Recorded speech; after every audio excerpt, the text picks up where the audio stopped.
In this video, we'll be taking a look at the liquidity sweep strategy that makes me consistent money inside of 2025, what assets to trade this strategy on, and finally, examples of this strategy actually working live. Now, when we're talking about liquidity, where is it usually resting? Liquidity is resting at key levels. This is your pre-market highs and lows, session highs and lows, hourly highs and lows, and finally previous day highs and lows. Now, as retail traders, a majority of us do not have access to order flow. Why is order flow important? Well, order flow, like heat map, can show you where liquidity actually is resting at.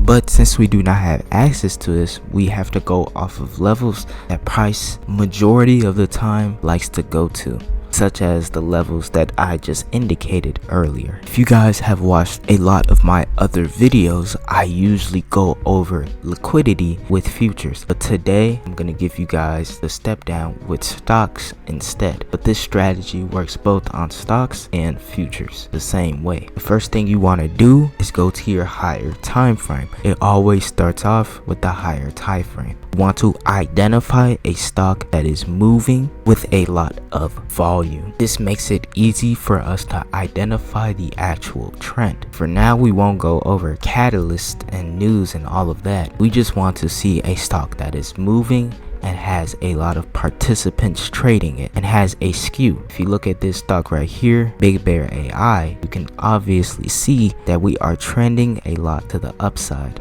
After that, you want to be trading the opening of the actual stock exchange, which opens at 8:30.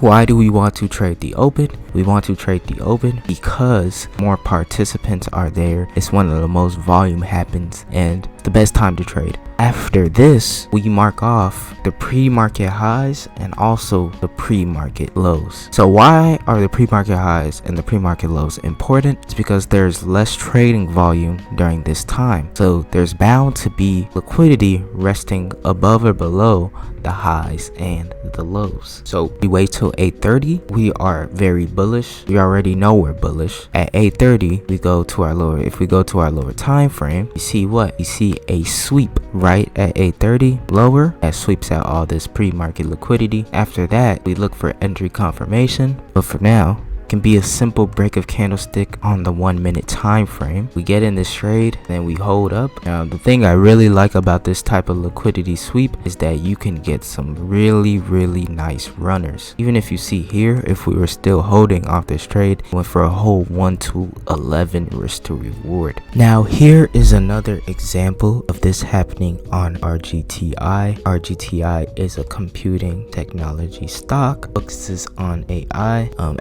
The whole AI sector has been very much booming, so finding opportunity in these kind of cheaper play stocks has been a very profitable strategy.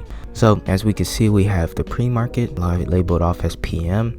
We have the highs of this pre-market and the lows. During 8:30, what do we see? We see price open up. We see a little bit of bullishness, but then price continues to go down. I am on the 1 minute time frame because the 1 minute, it gives me more clarity on what's going on and very high risk to reward opportunity. So we see the sweep of the pre-market lows. Next thing, we see a rally start to form. Right here, we will look for our entry criteria. It could either be a inversion fair value gap, or we could wait for the market structure shift as well, and then somewhere inside here and hold for a higher risk to reward. For me personally, I always go for first take partials at a 1 for 5, but I like to move my stop to break even at a 1 for 2. So this trade would have ended up coming back on us, but it wouldn't have stopped us out fully. No, it would have stopped us out at break even. But as you see, this trade still went for a 1 for 3. The next day, we see the same thing happening. We have our pre-market highs and our pre-market lows. We see 8:30 happen. We come down, we sweep all of this pre-market low, and then we see volume along with buyers coming in to price. This time, we have our market structure shift. We wait for that. We wait for next a pullback, and then we get inside of this trade because we are overall bullish on this stock.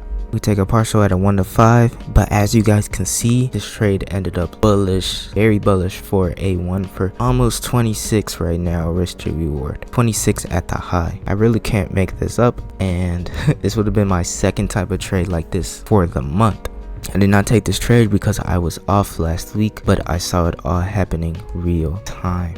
So that is the basics of this strategy. You basically just wait for a sweep of the pre-market lows or highs in the direction that you want to go to.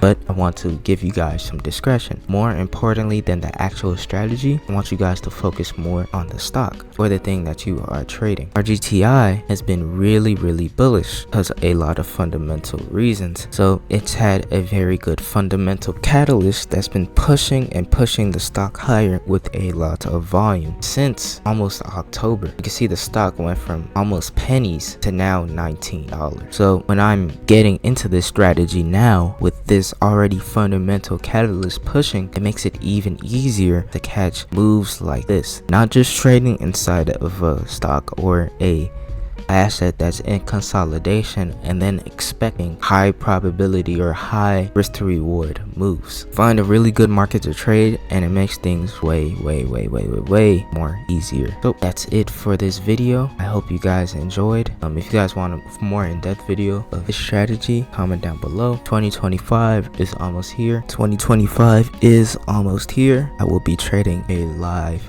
personal account for both stocks and futures, where I'll be taking a very low amount and turning into a very big amount. So hope you guys stay tuned for that, and I'll see you guys in the next video.